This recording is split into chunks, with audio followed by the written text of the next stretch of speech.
এখনো পর্যন্ত আমরা ঘুমাচ্ছি, এখনো আমাদের ঘুম ভাঙেনি, এখনো আমরা মসজিদকে চিনতে পারিনি, এখনো আমরা মাদ্রাসাকে চিনতে পারিনি, এখনো আমরা আল্লাহর দেওয়া সম্পত্তিকে আমরা চিনতে পারছি না। এটা আমাদের দুর্ভাগ্য এবং আমাদের জন্য নিজের পায়ে নিজে কুড়ুল মারা ছাড়া আদৌ কিছু নাই। আপনি বলবেন কিভাবে? কারণ প্রতিটা সম্পত্তি যখন আপনার সম্পত্তি, আপনি রক্ষণাবেক্ষণের দায়িত্বহীনতা কাজ করবেন, আপনার জমি, আপনার প্রপার্টি, আপনি সেখানে দায়িত্ব নিয়ে রক্ষণাবেক্ষণের দায়িত্ব ছেড়ে দেবেন, চুপচাপ বসে থাকবেন, দীর্ঘদিন পড়ে থাকবে, অন্য মানুষ এসে সেখানে অবস্থান করবে, আস্তে আস্তে তার নামে দখল হয়ে যায় না? যায় না? যায় না? যায় না? একটা জমি আছে আপনার 2 বিঘে বা 10 বিঘে একটা জমি আছে, আপনি জমি আছে বটে, গ্রামের ছেলেপুলেরা, বালকরা সেখানে গিয়ে ফুটবল খেলে, ফুটবল খেলতে খেলতে খেলতে খেলতে আপনার কোনো নজর নাই, বারে বারে ফুটবল খেলছে, প্রত্যেক দিন খেলছে, বাইরে থেকে টিম এনে খেলা পরিচালনা করছে এবং সেখানে বিভিন্ন অনুষ্ঠান করছে, সেখানে কিন্তু আপনি দেখছেন আপনার জমির ওপরে করছে, আপনি কিছু বলছেন না। এই রকম করতে করতে একটা দীর্ঘ সময় যখন অতিক্রম হয়ে যায়, তার একটা ক্লাবও তৈরি করে ফেলে না? এই ক্লাব তৈরি করে ফেলার পরে সেখানে তারা ক্লাবের অনুষ্ঠান করে। এখন হঠাৎ করে আপনি গিয়ে বলছেন যে ভাই এটা আমার জমি, তুমি কেন বসে আছো? আমার জমি, তুমি কেন ক্লাব, তোমরা কেন ক্লাব বানাচ্ছ? এখানে আমি খেলতে দেব না, এখানে আমি ক্লাব রাখবো না। আপনার কথা শুনবে? আপনার কাছে কাগজ আছে, আপনার কাছে রেকর্ড আছে, আপনার কাছে সর্বদস্তাবিজ আছে, আপনি সব কিছু নিয়ে বসে আছেন। এখন আপনাকে ওই জমি উদ্ধার করতে গেলে কোর্টে দৌড়াতে হবে না? হবে না? পার্টিও আপনার সাপোর্ট করবে না। পার্টি কি বলবে? আরে ওদের খেলার জায়গা নিয়ে একটা জায়গা তো পেয়েছে, আপনি একটু সবর করে নেন। পার্টিকে 10টা ভোটও যদি ওই দিন দিয়ে দেন, ওই দিন পার্টি আপনার পক্ষে যাবে না, ওই 10-এর পক্ষে যাবে। যাবে না? যাবে না? যাবে না? যাবে না? মসজিদ আল্লাহর দেওয়া সম্পত্তি, মুসলমানের হাতে তুলে দেওয়া হয়েছিল, মুসলমান গড়েছিল ইবাদত করার জন্য, মুসলমান করেছিল বন্দেগী করার জন্য। মাদ্রাসা মুসলমান কেন্দ্রিক, ইসলামী ধর্ম কেন্দ্রিক সংস্থান, সেটাকেও দিয়েছিল মুসলমানদেরকে আমানতদারির সঙ্গে, মুসলমানদেরকে জাতীয় সংহতির সঙ্গে, মুসলমানদেরকে সমস্ত বৈষম্য বজায় রেখে চালানোর জন্য। কবরস্থান দিয়েছে মুসলমানদেরকে দাফন করার জন্য, জমি জায়গা দিয়েছে মুসলমানদেরকে সেখানে মুসলমানের উন্নতি কল্পে কাজ করার জন্য, যাকে এক বাক্যে আওকাফ সম্পত্তি বা ওয়াকফ সম্পত্তি বলা হয়। যখন কোনো বান্দা কোনো জমিন, যখন কোনো বান্দা কোনো জায়গা ওয়াকফ করে দেয়, আল্লাহর উদ্দেশ্যে দান করে দেয়, সেই জমির মালিক সে থাকে না, সেই জমির মিলকিয়ত আল্লাহ পাকের স্বয়ং হয়ে যায়। আর আল্লাহ পাকের মিলকিয়তকে হিফাজত করার দায়িত্ব আমার আপনার মতো মুসলমানের। যেহেতু আমরা আল্লাহর বান্দা, আল্লাহর বান্দা হওয়ার কারণে আল্লাহর বান্দাদের উপরে ফরজ হলো এটাই, এই সমস্ত জমি জায়গা তারা যেন হিফাজত করে। সম্মানীয় বন্ধুগণ, এই জমি দখল কিভাবে হয়ে গেল? আমরা মসজিদ বানিয়েছি বড়, মাদ্রাসা বানিয়েছি বড়, কবরস্থান বানিয়েছি, যেখানে আমাদের দেওয়ার সম্পত্তি সেখানে দিয়েছি, সেখানে সেই জায়গাগুলো ব্যবহারও করেছি, কিন্তু মসজিদ আমরা ভরতে শিখিনি, মসজিদে আমরা আসতে শিখিনি, মসজিদে আমরা ইজতেমাইয়াত করতে শিখিনি, মসজিদে আমরা একত্রিত হতে শিখিনি। তাই দেখুন, সরকার দেখলো যে মসজিদ তো বিরাট বড়, দিল্লির জামে মসজিদ, এক ওয়াক্তে লক্ষাধিক নামাজ পড়বে, লালকেল্লার মসজিদ, তাতে হাজারো মানুষ নামাজ পড়বে, বাবরি মসজিদ, সেখানে হাজারো মানুষ লাখো মানুষ নামাজ পড়বে, লাখো সম্পত্তি তার অনুকূলে আছে, কিন্তু দেখা যাচ্ছে মুসলমানরা তো আসে না, বেকার পড়ে থাকবে কেন? মুসলমানরা তো আসে না, বেকার পড়ে থাকবে কেন? এমন চিন্তা ফিকির নিয়ে তারা মনে মনে কৌশল করতে লাগলো, এই সম্পত্তিগুলো তাদের হাতছাড়া আমাদের করতেই হবে। কি কথা ঠিক না ভুল? কথা ঠিক না ভুল? আজ এত বড় মসজিদ দেখেন, মাখালগাছা গ্রামের অর্ধেক মানুষ, প্রত্যেক ঘর থেকে একটা একটা মানুষ যদি আসে, এ মসজিদের মধ্যে জায়গা দেওয়া যাবে না। ওয়াক্তীয় নামাজের জায়গাই হয় না, মাত্র 4 জন 5 জন 7 জন মুক্তাদি।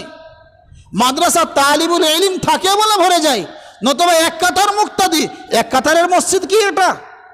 আর কি আমাদের মধ্যে এমন এক রোগ জন্ম নিয়েছে, আমরা নিজেদের বিচার নিজে করতে পারি না। নিজে কতটা সাধু পুরুষ সেটা আমরা জানি না। আমরা কি বলি, ওই মসজিদে অমুক যায়, আমি যাব কেন? ওই মসজিদে তমক দায়িত্ব আছে, আমি যাব কেন? ওই মসজিদের অমুক কাজ হয়, আমি কেন করব? আল্লাহ পাক কোরআনে কারীমের মধ্যে ইরশাদ করেন, ওয়াতাসিমু বিহাবলিল্লাহি জামিআন ওয়া লা তাফাররাকু। আল্লাহ বান্দাদেরকে লক্ষ্য করে বলছেন, হে আমার বান্দারা, ওয়াতাসিমু বিহাবলিল্লাহি জামিআ, তোমরা একত্রিতভাবে আল্লাহর রশিকে, আল্লাহর দ্বীনকে, আল্লাহর পাঠানো মিল্লাতকে তোমরা মজবুতির সঙ্গে আঁকড়ে ধরো। ওয়ালা তাফাররাকু, তোমরা এর মধ্যে ফিরকাবন্দি, বিভক্তের মধ্যে বন্টন হয়ে যেও না। আল্লাহর রাসূল বলেন, ইয়াদুল্লাহি আলাল জামাআ, আল্লাহর পক্ষ থেকে সাহায্য ঐক্যবদ্ধের প্রতি আসে। আল্লাহর পক্ষ থেকে সাহায্য ঐক্যবদ্ধের প্রতি আসে। আমরা কি ঐক্যবদ্ধ আছি? কোরআন বলছে তোমাদের নাম মুসলমান রাখলাম, কোরআন বলছে তোমাদের মাযহাব ইসলাম দেওয়া হয়েছে, আর আমরা কি করছি? মুসলমান তো আছি, মুসলমান নামটা ঢেকে দিয়েছি। মুসলমান নামটা ঢেকে দিয়ে আমরা বিভিন্ন ভাগে বিভক্ত হয়ে গিয়েছি। আমি বলছি ও তবলিগ করে, ওকে সঙ্গে নেওয়া যাবে না। ও বলছে ও ফুরফুরা করে, ওকে আমাদের কাছে আসতে দেওয়া যাবে না। ও বলছে ও আজান গাছি করে, ওকে আমাদের সঙ্গে নেওয়া যাবে না। ও বলছে ও জামাতে ইসলামী করে, ওদের সঙ্গে মেলা যাবে না। ও বলছে ও হিজবুল্লাহ করে, ওর সঙ্গে আমার উঠা বসা যাবে না। ও বলছে ও বেরেলভি করে, ওর সঙ্গে উঠা বসা যাবে না। সম্মানীয় বন্ধুগণ, এগুলো তো গুণ, এগুলো তো আসল নয়। আমরা আসলগুলো ভুলে গিয়ে গুণের ওপরে চর্চা করতে ধরেছি। আসলগুলো কি? হুয়া সাম্মাকুমুল মুসলিমিন, তিনি তো তোমাদের নাম মুসলমান রেখেছে। তোমাদের পরিচয় তোমরা কিভাবে ভুলে যাচ্ছ? যে ও তাবলিগ জামাত করে, ওকে নেওয়া যাবে না। ও ফুরফুরা করে, ওকে নেওয়া যাবে না। ও দেওবন্দি করে, ওকে নেওয়া যাবে না। সম্মানীয় বন্ধুগণ, এই ফুরফুরা, দেওবন্দি, তাবলিগ জামাত, বেরেলভি এবং শিয়া সুন্নির নামে আমরা মুসলমানরা বিভিন্ন ভাগে বিভক্ত হয়ে যাওয়ার কারণে অচিরে এই কালো শকুন আমাদের মাথার উপরে এসে বসেছে আমাদেরকে খণ্ডন করার জন্য। কিন্তু মনে রাখতে হবে, আমাদের আসল নামটা ভুলে গেলে চলবে না। আমাদের আসল নাম মুসলমান, আমাদের ধর্ম ইসলাম। কোনো বেরেলভি, শিয়া, সুন্নি এগুলো আমাদের নাম নয়। এগুলো অন্যান্য মানুষের সুকৌশলে আমাদেরকে বন্টন করে দিয়েছে। এই বন্টন থেকে বেরিয়ে আসতে হবে। বন্টন থেকে বেরিয়ে এসে আমাদেরকে এক হতে হবে, এক আওয়াজে আওয়াজ তুলতে হবে। আল্লাহ রাসূল সাল্লাল্লাহু আলাইহি ওয়াসাল্লাম বলেছেন, ইত্তাবিউ সাওয়াদাল আযম, হে মুসলমান, হে আমার উম্মত, তোমরা বড় জামাত, তোমরা ঐক্য জামাতের সঙ্গে বৃহত্তম দলের অনুসরণ করো, অনুসরণ হও। কারণ ফাইন্নাহু মান সাজ্জা সাজ্জা ফিন নার, কারণ যে ব্যক্তি বিচ্ছিন্ন হয়েছে সে বিচ্ছিন্ন হয়ে জাহান্নামে চলে গিয়েছে। আজকে যদি আমরা এই বিচ্ছিন্নতার শিকার হয়ে আমরা একে অপরকে ঘৃণা করে, আমাদের মধ্যে থেকে মিল মোহাব্বতকে খণ্ডন করে আমরা দূরত্ব বজায় রাখি, আমরা যদি আজও পর্যন্ত এক প্ল্যাটফর্মে না আসি, তাহলে মনে রাখবেন, এই মসজিদে আজকে জুমা পড়তে এসেছি, আগামীতে এই মসজিদে জুমা পড়ার মতো সুযোগ হবে না। আমরা কবরস্থানে মারা গেলে নির্বিঘ্নে দাফন করে আসি, কারোর পারমিশন লাগে না, কারোর অনুমতি লাগে না, কারোর কাছে কোনো নোটিশ দেওয়ার লাগে না। কিন্তু আগামী প্রজন্মে আপনার আমার বাবা মারা যাবে, আপনার আমার পিতা মারা যাবে, এমন সময় আমরা দাফন করার জন্য দৌড়ে যাব, সরকারি প্রশাসন এসে আপনাকে মানা করে দেবে, আপনি আগে পারমিশন নিয়ে আসুন, তারপরে দাফন করবেন। তাই দিন আস্তে আস্তে ঘনিয়ে আসছে, আমাদেরকে এখনো এক হতে হবে।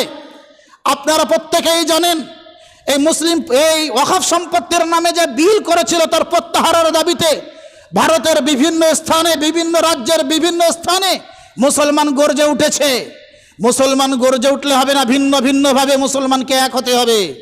কারণ যখন এই বিলের কেস দাখিল করা হলো সুপ্রিম কোর্টে, আপনারা প্রত্যেকেই শুনেছেন 16 তারিখ থেকে শুনানি শুরু হয়েছে।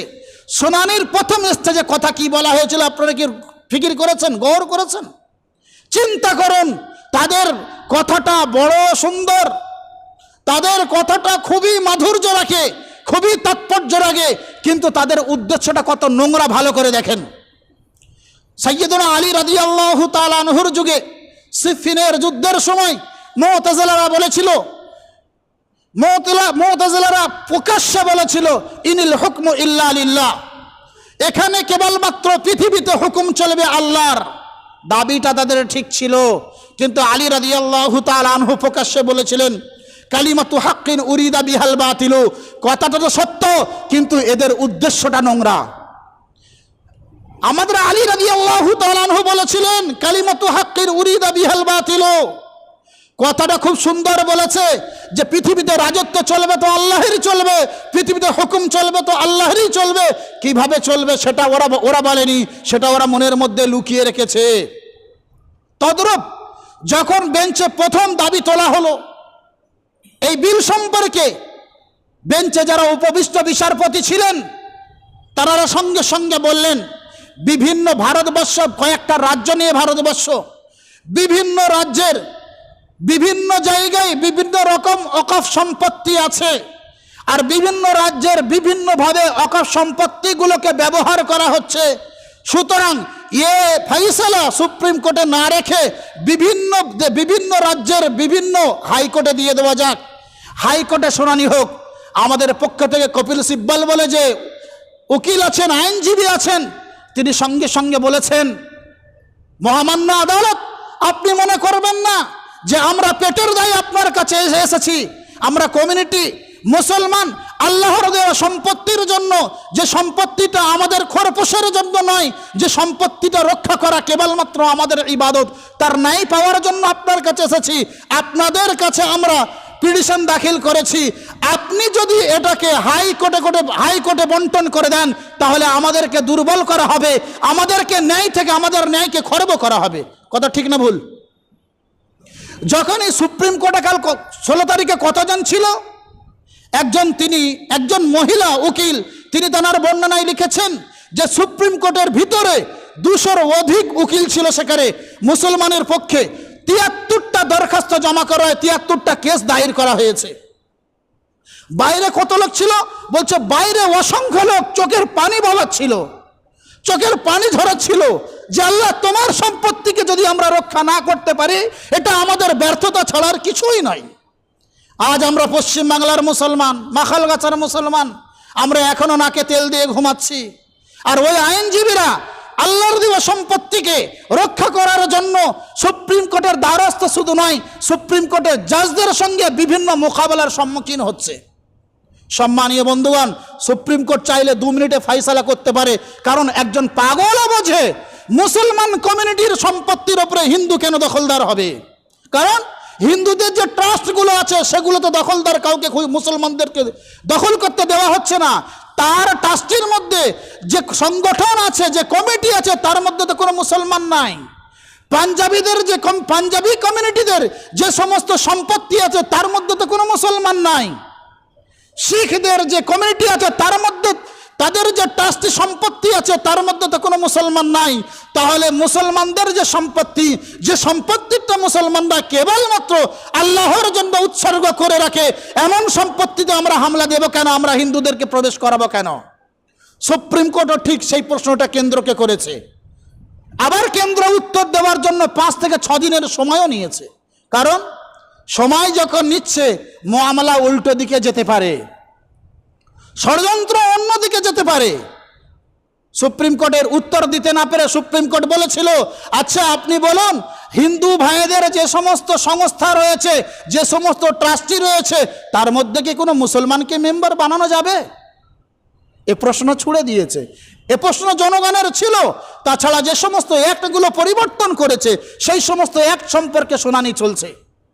আগামী মে মাসের 5 তারিখেও কঠিন শুনানি চলবে। তাই সম্মানীয় বন্ধুগণ, আমরা আমাদের প্রোটেস্টকে শান্তিভাবে জারি রাখতে হবে, আমরা আমাদের বিক্ষোভ সমাবেশকে শান্তিপূর্ণভাবে জারি রাখতে হবে। আমরা আমাদের প্রোটেস্ট আর বিক্ষোভ মানে এটা না মনে করি যে হিন্দু ভাইদের উপরে আক্রমণ করতে হবে, হিন্দু ভাইদেরকে লাঞ্ছিত অপমানিত করতে হবে, এমনটা ইসলাম শেখায় না। ইসলাম শেখায়, ইসলাম হচ্ছে শান্তির ধর্ম। সেখান থেকে শান্তির বার্তা, সঠিক বার্তা, ইনসাফের বার্তা মানুষ পর্যন্ত পৌঁছে দিতে হবে। কারণ এই কানুন বিরোধী আন্দোলনে হিন্দু ভাই, অসংখ্য হিন্দু ভাই আমাদের সঙ্গে রয়েছে। এমনকি আমাদের যে প্রধান আইনজীবী তিনিও হিন্দু, এবং আমাদের সঙ্গে যারা প্রোটেস্টে শরিক হচ্ছে তাঁরাও হিন্দু। কারণ যখন সুপ্রিম কোর্টে বিল পাসের জন্য ভোটাভুটি হয়, সেখানে দেখেছেন 230টার অধিক ভোট আমরা পেয়েছি। 230টার অধিক ভোট যে আমরা পেলাম, সেই ভোটের মধ্যে কজন মুসলমান ছিল? কজন মুসলমান ছিল? গাদ্দাররা গাদ্দারি করবেই। নীতিশ গাদ্দারি করেছে, চন্দ্রবাবু নাইডু গাদ্দারি করেছে, সেটা তাদের বিষয়। বিহারের জনগণ তাদের উত্তর দিয়ে দেবে, কর্ণাটকের জনগণ তাদের উত্তর দিয়ে দেবে, আমাদের দেওয়ার প্রয়োজন নাই। কিন্তু আমাদেরকে এমন সময়ে, এমন ক্রান্তি লগনে আমাদেরকে এক হতে হবে। কে দেওবন্দি, কে ফুরফুরা, কে হেজবুল্লাহ, কে অমুক, কে তমুক, এ বিচার চলবে না।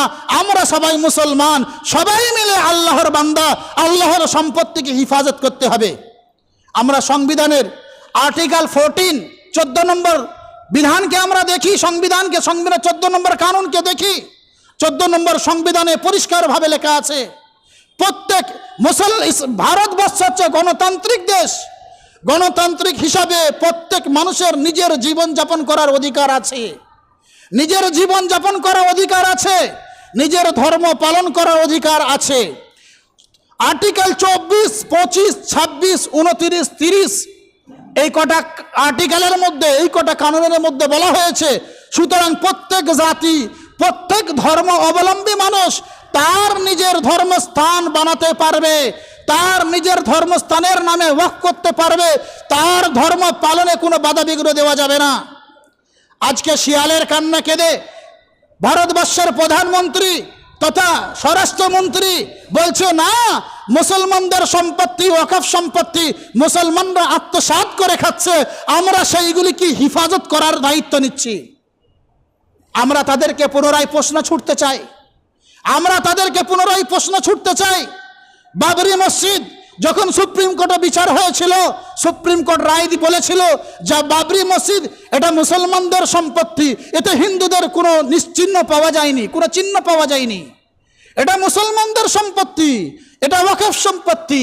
সেখানে যখন বুত রাখা হয়েছিল, মূর্তি রাখা হয়েছিল, হিন্দু ধর্ম বিদ্বেষী, হিন্দু ধর্মের দুশ্মন যারা হিন্দু সমাজ তাদেরকে শেখায় না, আরএসএস, তারা সেখানে মূর্তি স্থাপন করেছিল। এ সম্পর্কেও সুপ্রিম কোর্ট বলেছিল এটাও কিন্তু অন্যায় কাজ, এটাও কিন্তু অন্যায় কাজ। অন্যায়ভাবে খনন করে জবরদখল করে রাখা হয়েছে, এটাও অন্যায়। কিন্তু শেষে বলেছিল এই জায়গাগুলো হিন্দুদেরকে দেওয়া হোক, তারা রাম মন্দির করবে। সম্মানীয় বন্ধুগণ, তখনও আমরা ঠিক ঘুমিয়েছিলাম, এখন আর ঘুমানোর সময় নাই। এই বাবরি মসজিদ ভেঙে নিশ্চিহ্ন করে তারা সেখানে রাম মন্দির করেছিল। রাম মন্দিরে কি হলো, কিছুদিন আগে পেপারে দেওয়া গেল যে রাম মন্দিরের পুরোহিতরা 15 জন পুরোহিত মিলে একজন মেয়েকে ধর্ষণ করেছিল। সেটা মন্দির মানে পবিত্র জায়গা, তার অপবিত্রকে নোংরা ওরাই করলো যারা পবিত্র নামে দাবিদার ছিল। আমরা সেগুলো দেখেছি, আমরা এখন চুপ আছি। আবার ওই বাবরি মসজিদকে কেন্দ্র করে জ্ঞানবাপী মসজিদের ওপরে আক্রমণ করলো, বললো মসজিদ, জ্ঞানবাপী মসজিদ আক্রমণ করে বললো এখানে আমাদের মন্দির ছিল। ভারতের কোনো সংবিধানে লেখা নাই যেখানে পুরাতন 100 বছর 500 বছর ধরে মসজিদ আছে সেখানে খনন করে মন্দির আছে কিনা সার্চ করতে হবে। কিন্তু বিভিন্ন মানুষ নিজের ক্ষমতার বলবতাই, ক্ষমতার দ্বারাই তারা সেইগুলো খণ্ডন করতে চলেছে। বিভিন্ন মসজিদকে সার্চিং এর নামে খণ্ড বিখণ্ড করে দিচ্ছে। আপনারা শুনেছেন ইউপির সাম্ভালের মসজিদ, তাকেও হিন্দুত্ববাদীরা তাকে দখল করার জন্য লেগেছে। আমাদের সরল সোজা হিন্দু ভাই যারা আমাদের সঙ্গে কাঁধে কাঁধ মিলিয়ে চলে, যারা আমাদের সঙ্গে সকাল থেকে সন্ধ্যা চা পান করে, এক গ্লাসে চা পান করে, যাদের অনুষ্ঠানে আমরা যাই, তারা কিন্তু আমাদের সঙ্গেই আছে। আর ওই সমস্ত আরএসএস ইংরেজদের পা চাটা গোলাম, যারা ভারত স্বাধীনতার সময় ইংরেজদের পক্ষ নিয়ে ভারত স্বাধীনতাকামীদের বিপক্ষে দাঁড়িয়েছিল, যারা ইংরেজদের পা চেটে চেটে নিজের জবানটাকে পাতলা করেছিল, তারা আজ বলছে ভারতকে আমরা সংরক্ষণ দেব, ভারতকে আমরা রক্ষা করব। সম্মানীয় বন্ধুগণ, এইরকম করতে করতে যেদিনই এই ওয়াকফ বিল সংসদ ভবন থেকে পাশ হয়ে রাজ্যসভায় চলে গেল, সেই দিনে যোগী আদিত্যনাথের খেলা শুরু করেছে কি, বিভিন্ন মসজিদ মাদ্রাসাকে অবৈধ বলে বোল্ডোজার চালিয়ে দিচ্ছে। এটা তো ইউপির ঘটনা, পশ্চিমবাংলায় এমন কোনো নতুন ঘটনায়। পশ্চিমবাংলায় মালদার একটা মসজিদকেও হামলা করা হয়েছিল, আপনারা শুনেছেন। তাই সম্মানীয় বন্ধুগণ, আমরা ঘুমালে চলবে না, আমাদেরকে জাগ্রত হতে হবে। আমরা বিক্ষোভ যেখানেই হোক সেখানে দাঁড়িয়ে তাদের সঙ্গে বিক্ষোভ দেখাবো, কিন্তু শান্তিপূর্ণভাবে। কোনো ভাইয়ের গাড়ি ভাঙচুর করবেন না, কোনো ভাইকে রাস্তা থেকে আটকাবেন না, কোনো ভাইকে কোনো রকমে পেরেশান করবেন না। আমাদের প্রোটেস্ট চলবে যতক্ষণ পর্যন্ত ভারত সরকার এই কানুনকে প্রত্যাহার না করছে, অতক্ষণ পর্যন্ত এই কানুনকে প্রত্যাহার না করছে। সম্মানীয় বন্ধুগণ, আজও যদি আমরা বলি আমরা তাবলীগী জামায়াতের মানুষ, আমরা এই কাজে অংশগ্রহণ করতে পারবো না, আজও যদি বলি আমরা ফুরফুরার মানুষ, আমরা তাবলীগ জামায়াতের ডাকে আমরা যেতে পারবো না, আজও যদি বলি আমরা দেওবন্দি মানুষ, আমরা বেরলবির ডাকে যেতে পারবো না, সম্মানীয় বন্ধুগণ, তাহলে অচিরেই ও কানুন আমাদের উপরে লাগু করবে এবং আস্তে আস্তে সব লুণ্ঠন করে নেবে। পার্টির জায়গায় ধর্মের জায়গায়, পার্টিকে পার্টির সাইডে রাখি, ধর্ম নিয়ে আমরা বাঁচতে শিখি। যখন ভোট হবে তখন পার্টি চিনব, এখন ভোট নয়, এখন সংবিধান বাঁচানোর সময়। আমরা ওয়াকফের নামে ওয়াকফকে হিফাজত করতে যাচ্ছি না, আমরা ওয়াকফের নামে সংবিধান রক্ষা করতে যাচ্ছি। আমরা সংবিধানের নামে সংবিধানকে রক্ষা করতে যাচ্ছি না, সংবিধান বাঁচলে দেশ বাঁচবে, আমরা ভারতবর্ষকে রক্ষা করতে যাচ্ছি। বিভিন্ন সময়ে বিভিন্ন জায়গায় মুসলমানদের নামে সন্ত্রাসবাদী, মুসলমানদের নামে দেশদ্রোহীর লোক তকমা লাগিয়ে দেয়। অথচ ইতিহাস সাক্ষী, ভারতের স্বাধীনতা হওয়ার আগে থেকে নিয়ে আজও পর্যন্ত অসংখ্য মুসলমানরা এদেশে প্রাণ বলিদান দিয়েছে, কুরবানি দিয়েছে। সেই কুরবানি এবং রক্তের কারণে আজ ভারত স্বাধীন হয়েছে। তাদেরকেই বলা হচ্ছে দেশদ্রোহী, তাদেরকেই বলা হচ্ছে ভারতের সংবিধান লঙ্ঘনকারী। অথচ এই মোদী সরকার যখন থেকে এসেছে একের পর এক মুসলিম পার্সোনাল লয়ের উপরে হামলা করছে। মোদী সরকার বলছেন মুসলমান বোনদেরকে হিফাজত করব, তাই 3 তালাক বিল বাতিল করতে চাইল। অথচ মোদী সরকারকে যদি প্রশ্ন করা হয়, আপনি তো মুসলমান বোনদের হিফাজত করছেন, আপনি হিন্দুর ক্যাডার বাহিনী হয়ে আপনি আপনার বিবিকে হিফাজত করতে পেরেছেন? যশোদা বোন তো কয়েকবার আপনার জন্য আদালতে গিয়েছে, আপনি তার কি ইনসাফ দিয়েছেন? আপনি তো যশোদা বোনকে চায়ের পাত্রের মতো ব্যবহার করে ফেলে দিয়েছেন। কোথায় গেল আপনার বিবির সঙ্গে আপনার ইনসাফ? আপনি ঘর বাঁচাতে পারলেন না, পর বাঁচাতে এলেন। সম্মানীয় বন্ধুগণ, এই মুসলমান সরল সোজা মুসলমানকে সুচ্চুড়ি দিয়ে ভুল বুঝিয়ে মুসলিম পার্সোনাল লয়ের উপরে হামলা করতে করতে মুসলিম পার্সোনাল লকে বিভিন্ন দলে বিভক্ত করে খণ্ড বিখণ্ড করে মুসলমানকে দুর্বল করার একমাত্র চক্রান্ত চলছে এবং ওয়াকফ সম্পত্তিকে সম্পূর্ণরূপে হরণ করার চক্রান্ত চলছে। আজও যদি আমরা মসজিদে বসে বসে তসবিহ টিপি, আজও যদি আমরা মসজিদে বসে জিকির আজকারেই লিপ্ত থাকি আর বাইরে না বেরোই, তাহলে মনে রাখবেন এই মসজিদ আপনার জন্য বন্ধ করে দেওয়া হবে। যদি মসজিদে বসে থাকার নামই জিকির আর দিন হয়, তাহলে রাসূলুল্লাহ সাল্লাল্লাহু আলাইহি ওয়াসাল্লামের থেকে বড় আবেদ পৃথিবীতে কেউ ছিল না আর কিয়ামত পর্যন্ত হবে না।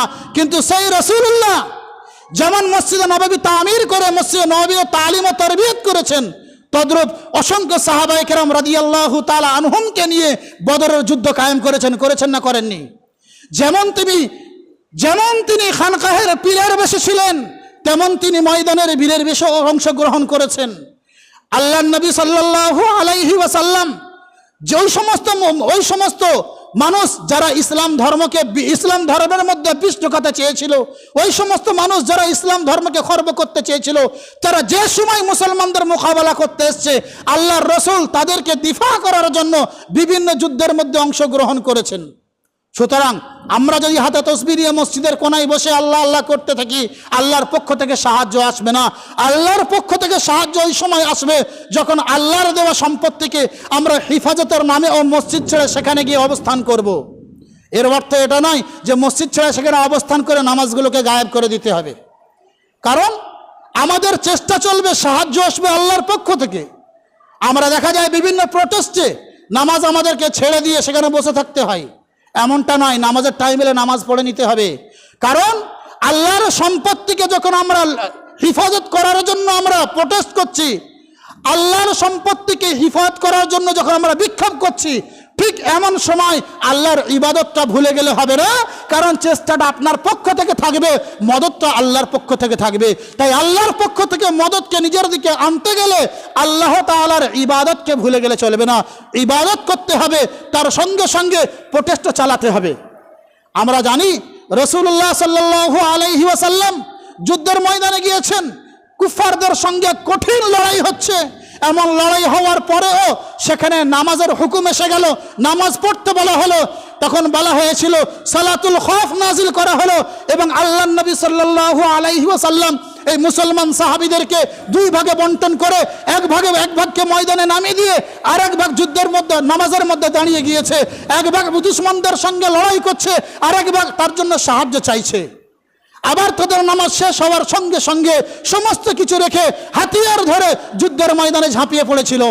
সম্মানীয় বন্ধুগণ, নামাজে আমাদের থাকতে হবে, আর নামাজের ওয়াক্ত পার করে সঙ্গে সঙ্গে সেখানে গিয়ে আমাদের প্রোটেস্টেও লাগতে হবে। আমরা যদি এইভাবে প্রোটেস্ট করতে চাই, আমরা যদি এইভাবে বিক্ষোভ সমাবেশ দেখাতে পারি, তো ইনশাআল্লাহ পাঞ্জাব এবং রাজস্থানের কৃষিরা যদি কৃষি কানুনকে বাতিল করতে পারে, আমরা কেন পারবো না? এর জন্য একমাত্র আমাদের প্রচেষ্টা থাকবে দাঁতে দাঁত লাগিয়ে। অতক্ষণ পর্যন্ত আমাদের প্রচেষ্টা ছেড়ে দিলে হবে না, অতক্ষণ পর্যন্ত আমাদের বিক্ষোভ ছেড়ে দিলে হবে না, যতক্ষণ পর্যন্ত ভারত সরকার এই কানুনকে প্রত্যাহার না করছে। তাই আমরা ঘুমিয়ে থাকবো না। আমরা যেমন আমাদের কাজটাকে জরুরি মনে করি, তার থেকে অধিক জরুরি ইসলামী সম্পত্তিকে হিফাজত করা। তাই আমাদের জওয়ান যুবক ভাই এবং আমাদের বাড়ির যে সমস্ত বাবাজিরা আছেন, নিজের সন্তানদেরকে উৎসাহিত করেন, দেশের অবস্থা সম্পর্কে অবগত করেন, দেশে কি হতে চলেছে সেইগুলো অবগত করে তাদেরকেও বাইরে বার করে দেন। ইনশাআল্লাহ সরকার এ কানুন প্রত্যাহার করতেই হবে। আর যদি না করেন, তাহলে কিয়ামতের দিনে যদি জিজ্ঞাসা করা হয় যে তোমাকে আমার বান্দা হিসাবে নিযুক্ত করে পৃথিবীতে পাঠিয়েছিলাম, আমার আকাশের সুশীতল ছায়া বিছানো জমিনের ওপরে তোমাকে অবস্থান করিয়েছিলাম, তুমি খেতি করেছো পেটের জন্য, বাড়ি করেছো আরামের জন্য, আমার সম্পত্তির হিফাজতের জন্য তোমার কি ভূমিকা ছিল? সেদিন কিন্তু আমরা জবাব দিতে পারবো না। আফসোস, আজ আর আমরা দলে বিভক্ত না হয়ে আল্লাহর এক ছায়াতলে, আল্লাহর এক দিনের ছায়াতলে আমরা এসে যাই। এসে সমস্ত বিক্ষোভের সঙ্গে সামনে থেকে আমরা প্রোটেস্ট করি, ইনশাআল্লাহ সরকার প্রত্যাহার করবেই। তাই আসি, আমরা ঐক্যবদ্ধ হই, একে অপরকে দাওয়াত দিই এবং ময়দানে নিয়ে দাঁড়িয়ে যাই। ইনশাআল্লাহ আল্লাহর পক্ষ থেকে মদত আসবে। আল্লাহ পাক আমাকে এবং আপনাকে এক এবং নেক হয়ে চলার তৌফিক দান করুন। আমিন। আখির দাওয়ানা আনিল হামদুলিল্লাহি রাব্বিল আলামিন।